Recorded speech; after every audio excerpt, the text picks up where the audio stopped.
오늘의 육아 헤드라인입니다. 가정 양육수당이 본격적으로 도입된 이후 만 0세에서 1세 영아를 어린이집에 맡기는 경우가 크게 줄어든 것으로 나타났습니다.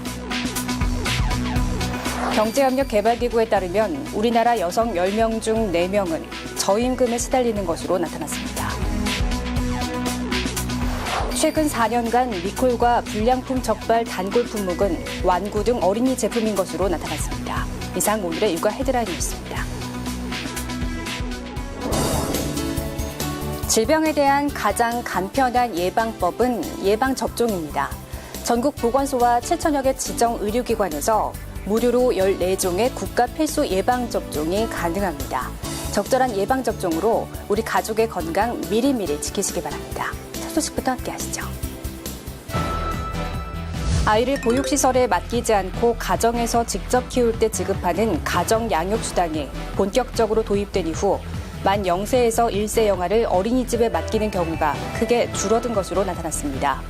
국회 예산정책처가 발간한 2016년도 국가 주요 사업 집행점검 평가에 따르면 어린이집의 0세반을 이용하는 영아의 수는 2012년 17만 7천여 명에서 2015년 13만 7천여 명으로 22.9% 줄었습니다. 보고서는 가정양육수당 지급 대상이 소득 하위 15%에서 2013년부터 전 계층으로 확대된 영향을 받은 것으로 보인다며 원생수가 줄어든 어린이집에 대해 운영비 보전 등 지원책이 필요하다고 지적했습니다. 여성 10명 중 4명은 저임금에 시달리는 것으로 나타났습니다. 경제협력개발기구 OECD에 따르면 2014년 여성임금 근로자 중 임금 중위값의 3분의 2 미만을 받는 비중은 37.8%로 OECD 비교 가능한 22개국 중 가장 높았습니다. 이는 OECD 국가 중 한국 다음으로 여성의 임금 사정이 열악한 아일랜드보다 6.8%포인트 높은 수치입니다. 저임금 근로자 비율이 높다는 점은 여성들이 임시 일용직, 단순 노무직 등 불안정하고 질 낮은 일자리에 종사하는 경우가 많다는 의미입니다. 최근 4년간 니콜과 불량품 적발 단골 품목은 완구 등 어린이 제품인 것으로 나타났습니다. 잘못된 제품은 미래 소비자인 어린이의 건강을 해치는 것은 물론 마음까지 멍들게 할 수 있다는 점 명심해야겠습니다. 어린이들이 좋아하는 헐크와 배트맨 장난감. 어린이날이나 명절이 되면 중국 등에서 밀수입된 짝퉁이 넘쳐납니다. 정식 승인을 받지 않았기 때문에 유해 물질로 제작되는 등 안전과 품질에 문제가 있을 수 있습니다. 그렇다고 승인된 제품이 꼭 안전한 것도 아닙니다. 기준치 166배의 납이 검출된 완구. 터질 때 소음이 140데시벨로 비행기 제트 엔진 수준인 장난감 폭탄처럼 표시 기준과 실제 품질이 다른 사례도 많습니다. 지난 2012년부터 4년간 불법 불량 제품 상위 10대 품목에는 완구나 어린이 제품 비중이 가장 많았고 국내 리콜 제품 중 가장 큰 비중을 차지하는 품목도 완구류였습니다. 어린이 제품은 생산업체가 많고 대부분 작은 규모의 업체다 보니 품질 관리가 제대로 안 되고 있는 겁니다. 또 부모들도 자녀들에게 직접 피해가 없는 한 문제 제기나 보상 요구를 망설인다는 점을 업체들이 악용하는 측면도 있습니다. 완구와 어린이 제품을 구입할 때는 믿을 만한 제조시설에서 신뢰할 수 있는 방법으로 만들었는지를 확인해야 하며 기술표준원 제품안전 포털 시스템에서 제품 정보를 확인해 보는 것도 유용한 방법이 될 수 있습니다. 우리나라는 의료 강국이지만 의약품 부작용 세계 2위라는 오명을 벗지 못하고 있습니다. 올해 상반기에 보고된 의약품 부작용과 이상 반응은 10만 8,073건. 의약품 부작용 보고가 진행된 이래 반기 기준 역대 최고치입니다. 지난해 같은 기간 보고된 9만 1,442건 대비 18% 이상 늘어난 것으로 이런 추세라면 올해 처음으로 연간 20만 건을 돌파할 수도 있습니다. 보고자별로는 간호사, 의사, 약사 등 약을 직간접적으로 다루는 의료 분야 종사자가 전체의 85%를 차지했고 부작용을 경험한 일반 소비자 보고 건수도 1,700건이나 됐습니다. 부작용이 보고된 의약품을 보면 해열, 진통소염제가 15,021건으로 전체 13%를 차지했고 항악성 종양제, X선 조영제 등의 순으로 나타났습니다. 부작용으로는 속이 메스껍고 울렁거리는 증상이 가장 많았고 가려움증과 어지러움은 물론 심할 경우 구토와 두드러기, 발진까지 동반한 것으로 보고됐습니다. 일반적으로 경미한 부작용은 신고하지 않는 것을 감안하면 의약품 부작용 사례는 이보다 많을 것으로 추정됩니다. 약에 많이 노출되기 때문에 의약품이 부작용을 일으킬 가능성이 굉장히 높은 거죠.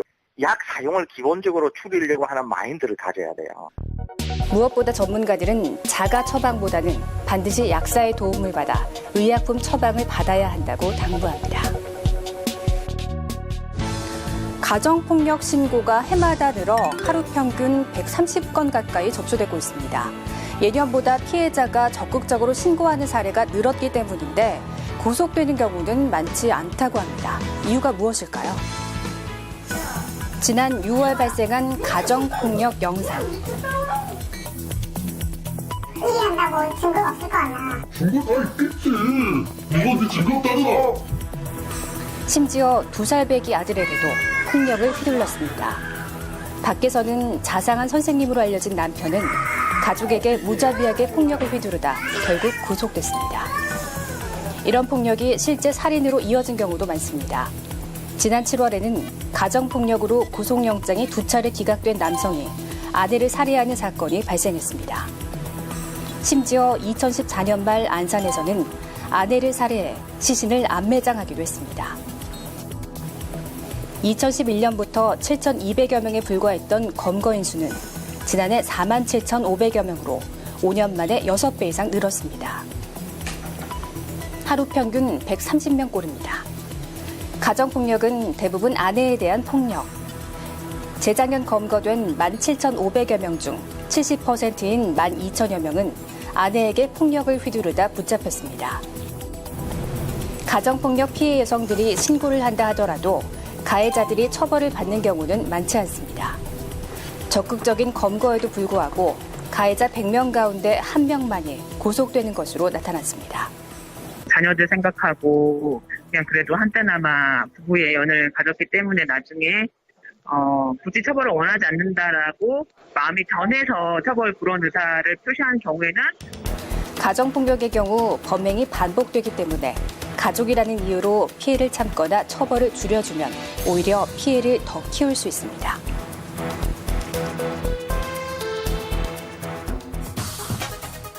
혼자 사는 노인 10명 중 7명이 빈곤 상태에 놓인 것으로 파악됐습니다.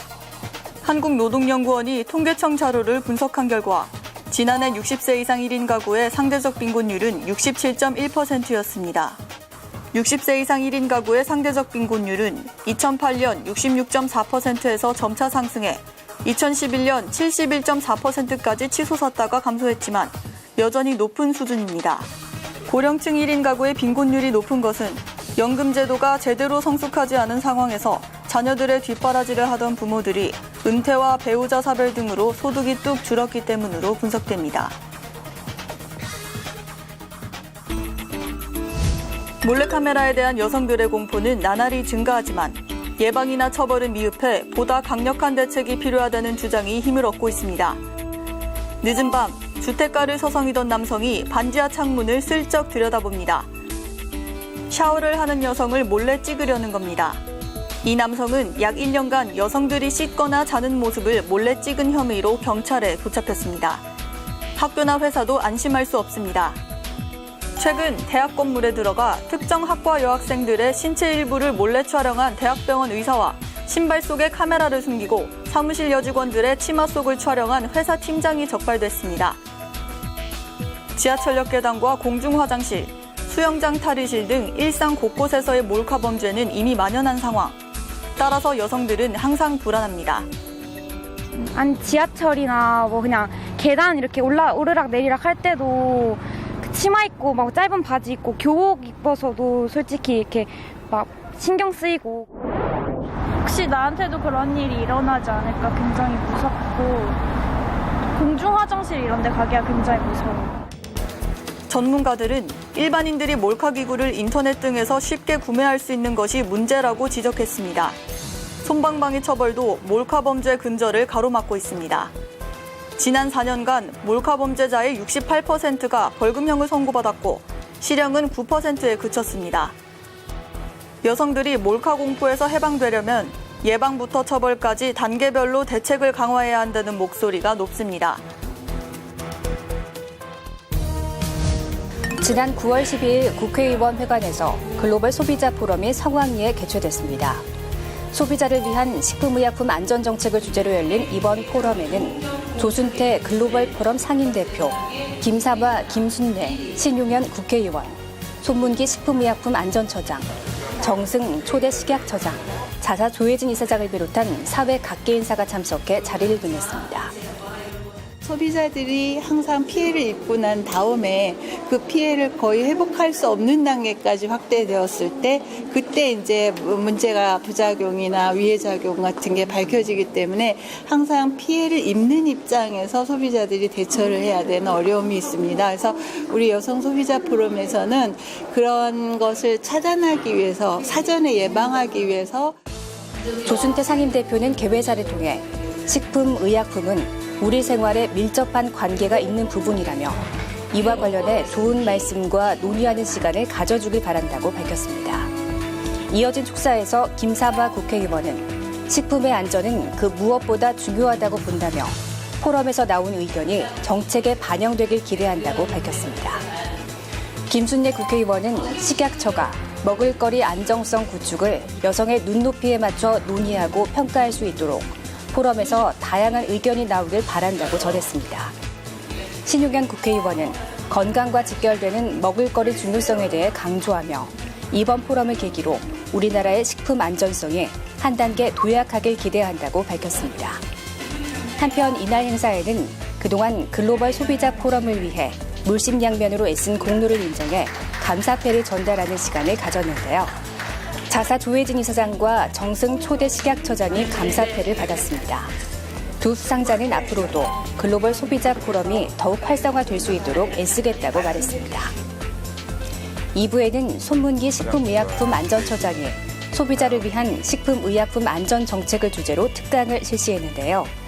식품과 의약품이 우리에게 너무 중요한데 오남용도 많고 또 식품의 안전성 문제가 끊임없이 조금 제기되고 있어요. 우리 여성들이 더 많이 관심을 가져야 되겠고 철저히 이거를 감독하고. 손문기 처장은 식약처가 식품의약품 안전관리를 어떻게 하는지 설명하며 향후 국민 신뢰 제고를 위한 방안, 기후 변화에 따른 선제적 대응 등의 향후 개선 방안에 대해서도 발표했습니다. 포럼은 이날 나온 다양한 의견을 모아 생산자와 소비자가 상생하는 사회를 만들기 위해 노력하겠다고 밝혔습니다. 지난 9월 19일 바른 식생활 교육을 통한 행복한 육아 실현을 위한 사단법인 식생활교육 국민 네트워크와 중앙육아종합지원센터 간의 상생협력 업무협약이 체결됐습니다. 이날 업무협약식에는 황민영 식생활교육 국민 네트워크 상임대표, 마미정 중앙육아종합지원센터장을 비롯한 양 기관의 관계자가 참석했습니다. 황민영 상임대표는 인사말을 통해 사전 예방 중심의 식습관 교육으로 국민 건강증진 사업을 확대할 수 있는 의미 있는 출발이라고 밝혔습니다. 바른 식생활의 첫걸음은 어린이 시절부터 가족 밥상에서부터 출발된다고 한다면은 어린이집, 유치원, 보육원의 식생활 교육이야말로 매우 의미 있는 것인데 이번 중앙보육지원센터와 함께 어린이들의 바른 식생활을 위해서 한다는 건 큰 의미가 있고 매우 중요하다고 생각합니다. 마미정 센터장은 이번 협약을 통해 영유아의 올바른 식습관 형성에 효과적으로 대응할 수 있는 정부 3.0이 지향하는 협업의 표준 모델이 되길 기대한다고 말했습니다. 영유아의 바른 식생활, 식문화 확산을 위해 마련된 이번 업무 협약을 통해 양측은 영유아 시기부터 올바른 식습관을 형성해 비만과 영양 문제를 사전에 예방해 나가겠다고 밝혔습니다. 이번 시간은 육아에 필요한 알찬 정보를 쏙쏙 알려주는 코너입니다. 오늘은 중기 이유식 언제 시작할까요? 편입니다.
안녕하세요. 육아방송 시청자 여러분, 인구보건복지협회 서울지회회장 황연옥입니다. 인구보건복지협회는 모자보건법 제16조를 근거로 1961년 창립 이래 정부의 인구정책을 지원하고 건강한 임신, 출산, 양육 환경을 조성을 위해서 서울 저출산 극복 네트워크 운영 및 고위험 임산부 의료비 지원 사업과 인구교육, 맘맘맘 문화센터 등 다양한 사업을 실시하고 있습니다. 최근 통계청이 발표한 2015년 인구주택 총조사 결과에 따르면 중위 연령은 2010년 38.2세에서 15년에는 41.2세로 빠르게 고령사회로 진행되고 있음을 말해주고 있습니다. 또한 출산율은 OECD 최저 수준으로 한국의 인구 변화는 생산 연령 인구의 정체기를 맞고 있습니다. 저출산과 인구 고령화가 지속될 경우 경제사회 전반에 부정적인 악순환이 반복되지 않도록 출산 친화적 사회 분위기를 조성하는 것이 우리나라가 인구 절벽으로부터 벗어날 수 있다고 생각합니다.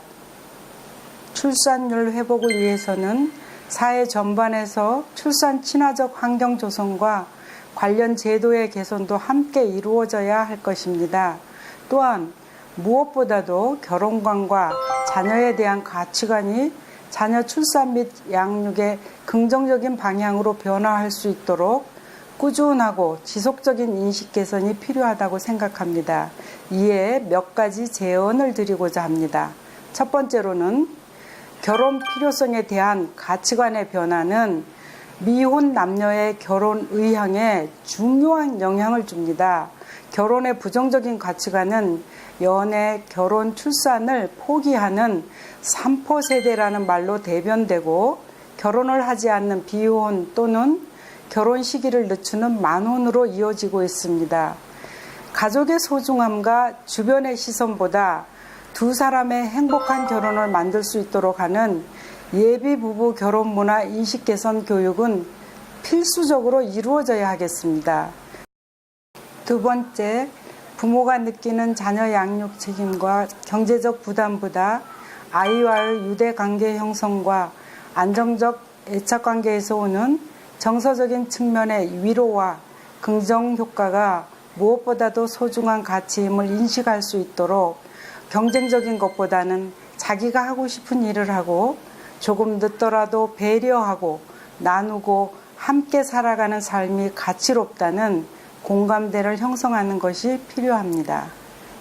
세 번째로 임신과 출산, 육아로 인한 경력 단절은 여성들이 임신과 출산을 부정적으로 느끼는 데 영향을 미칩니다. 경력 단절은 연간 15조 원 이상의 경제적 손실을 가져온다고 합니다. 국가 경제 유지를 위해서라도 여성 인적 자원 활용 방안을 마련해 여성의 사회 진출을 높여야 하겠습니다. 또한 여성의 사회 진출이 늘어날 수 있도록 부모가 육아를 함께하는 사회적 분위기 확산이 필요합니다. 아빠의 육아 참여 활성화를 위한 지속적인 제도 개선이 필요할 것입니다. 이를 위해서는 무엇보다도 출산 친화 환경 조성을 위한 업무 과다나 야근 등을 최소화하는 기업의 인식 변화가 필요하겠습니다.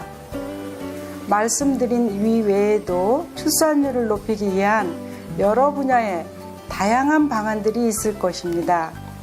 인구보건복지협회는 출산 친화 환경 조성을 위한 가치관 변화와 인식 개선을 위한 노력을 하고 있으며 앞으로도 저출산 극복을 위해 앞장서겠습니다. 감사합니다.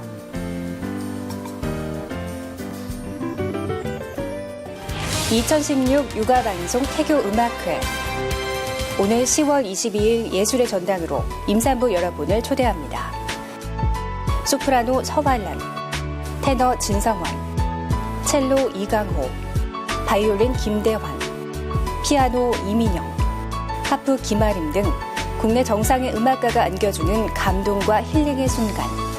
명실공히 국내 최고 품격의 육아방송 태교음악회는 임산부라면 누구나 무료로 관람할 수 있습니다. 자세한 사항은 홈페이지를 참조하세요. 어린이집 CCTV 의무화 설치 이후 어느덧 1년이란 시간이 지났습니다. 하지만 여전히 아이에게 폭력을 가하는 등 자질이 부족한 어린이집 교사가 존재합니다. 이들은 마땅히 퇴출돼야 합니다. 그러나 일부의 경우로 인해 보육교사와 부모님 간 상호 신뢰의 관계가 무너져서는 안 되겠습니다. 육아포커스 마칩니다. 시청해주신 여러분 고맙습니다.